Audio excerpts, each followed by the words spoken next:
Yo, what is good? What is good? What is good, beautiful people? Of course, you know who I be. Good Doc, Dr. Mike TV. Back again, once again, with a funny video. Let me go ahead and get into it, though. I don't have too much time to waste. All right, so I was on the phone with my young lady the other day, and she's like, oh, do you know what day it is?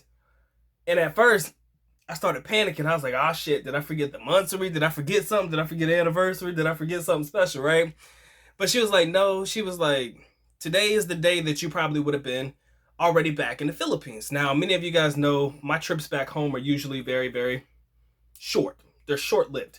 Last year, I think I came back a month and a half, maybe 2 months. Bam, back in the Philippines. And it was probably going to be the same. But of course, you guys know current situation, things like that. And don't think I'm going to be traveling anytime soon. And I don't encourage you guys to do it either. Okay. But it got me to thinking because she was like, yo, you know what it's going to take for me to fly to Manila? I was like, what you talking about? She was like, I got to go to this place, get a clearance, go to that place, get a clearance, go to this place to get a clearance before I'm even able to get on a plane to fly to Manila from Davao. I got to show that I'm a resident of Davao City. I got to show that I'm not sick, etc., before I'm even able to get on a plane. That's just for a domestic flight from Davao to Manila. So it got me to thinking. I was like, man, I wonder what it's going to be like for us as foreigners trying to travel back to the Philippines, right? And the first thing that came to my mind was this. I believe that our times of crowded airports and long lines are behind us. I believe that. I believe that that is a good and a bad thing. Good thing because, again, we can get to our flights quicker, things like that. Bad because it shows the capacity in which airplanes are willing to, be full, or at what capacity they can be filled. And, it shows that that's going to bring down the economy and, things like that. People aren't going to be traveling much, etc., etc. Again, speculation only. This is just what I'm thinking.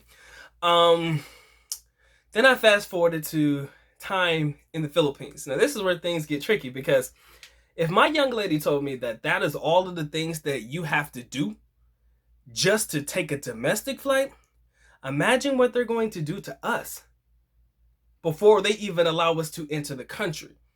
Honestly, if I had to predict, I'm not sure on this, speculation only, guys. I think they're going to have us do mandatory 2-week quarantine before they allow us in the country officially. So what does that mean for your 2-week millionaire? You're going to be spending that in the airport or wherever they choose to park your ass just to make sure that you are free to roam around the country and you're not sick. It's going to change the way we travel as individuals, I think. It's just a thought, guys, speculation only. It's going to change the way that we travel. Guys aren't going to be able to take 2-week vacations and be good, because if you're spending at least a week and a half, 2 weeks inside of an airport or wherever, trust me, that's going to be your whole vacation sewn up.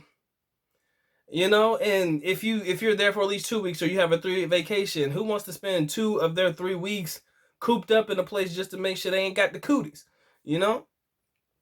So I often think about what it's going to be like for us now, being foreigners traveling to the Philippines right now, or even later on. Right now, I don't recommend it at all. Within this whole year, probably just need to shut it down. Just make it 2021. That is even if they allow us to come in July. That's a speculation. That's an assumption. But if they're allowing us to come back, I don't think we should even think about it before summer of 2021. June-ish, about this time next year. Because there's nothing that you can benefit from. I'm not going to get into talking points that I had in my prior video in reference to why you need to stay away. A lot of things are still, shut down right now. Beaches and, whatever you like to do as far as extracurricular activities, not likely to be open. But aside from that, think about just the traveling alone. Think about what you might have to deal with alone. If they're doing this to their own people, the 3 passes for them just to be able to take a domestic flight, an hour and a half, 40-minute domestic flight. Imagine what they're going to do to us if we've traveled and we touched down in Korea, or we touched down in New York, or we touched down in Cali, or sorry, I'm about to sneeze. That's what I'm trying not to sneeze. But imagine if we touched down in areas where the hot spots are. Man, they are going to vet us heavy. And to think about it, guys. We're traveling, and there's only certain places where we can travel to actually take international flights or to get out of the country. Chicago, I want to say somewhere in Texas, Houston, Dallas area. I think we could get out of the ATL, and of course California, San Francisco, or LAX, Detroit. I think, and I kind of believe that if I'm remembering correctly, these are hot spots for the virus and everything. So in hindsight, I often think, and I'm still thinking today, what is traveling going to be like for us as foreigners traveling to the Philippines? I mean, seat capacity may be good. You might be able to stretch your legs a little bit more. I don't think there are going to be too many people on top of people on these planes. No overbooking for sure. You might be able to push through with hopefully we can get back to 75% capacity at a particular point in the future. Maybe airlines can get back to 75%. Again, I don't think that you'll have to deal with overcrowded airports anymore. Maybe that will cut down on delayed flights. So again, that's actually a good thing. But thinking about it from this perspective, I'm a little indifferent, guys. I have to admit, I'm a little indifferent about how I feel about traveling back to the Philippines again. I want to be there, and I'm going to be there, but I'm not sure if I'm wanting to jump the gun and go so soon. That's all I'm gonna tell you. I'm really gonna be honest with you. I'm not sure how willing I am to jump the gun and go so soon, because I don't know what Philippines authority has in store for us as foreigners coming into the country. I'm gonna wait for a mandate. I'm gonna wait for a memorandum or something passed down by the government, the Department of Tourism, somebody that can tell me exactly what foreigners are going to have to go through. I need that shit outlined. And maybe in the months, maybe even sooner, we'll be able to hear what is the going to be the criteria for foreigners entering the country. Do I believe that we're going to get that 30-day entry stamp like we used to? Maybe that changes as well. Again, speculation only. Doc doesn't have any insider scoop on anything. I'm just speaking what I believe to be true. I'm just nervous and I'm scared and I'm wondering, what does this mean for us as foreigners traveling to the Philippines? What are we to expect when traveling to the Philippines? It's not going to be like it was before. Go in there, wait in that long ass line, get your documentation stamp, bam, you're guaranteed your 30 days. Get the getting, make sure that you're out before 30 days, or at least extend the visa before your 30 days is up. I don't see it being that way anymore.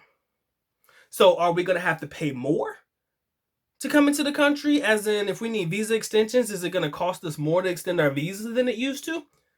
Are we going to have to pay when we touch down at the airport? It's not going to be the free stamp anymore. We got to pay.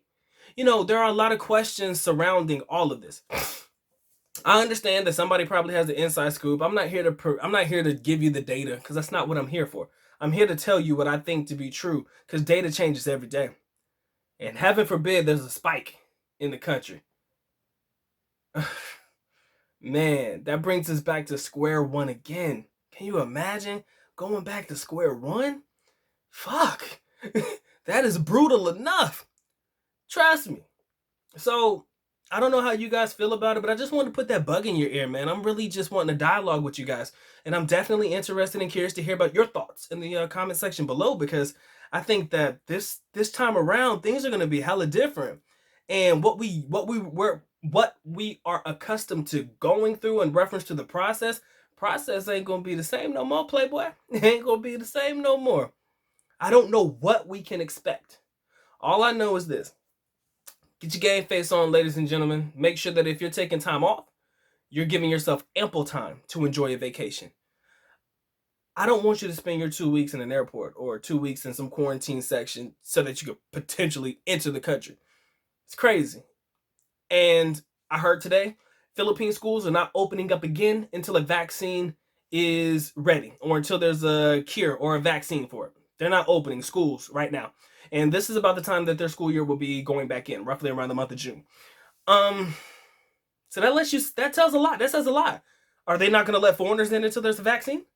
That's questionable. Again, there's a lot of questions that are asked and a lot of questions that need answers.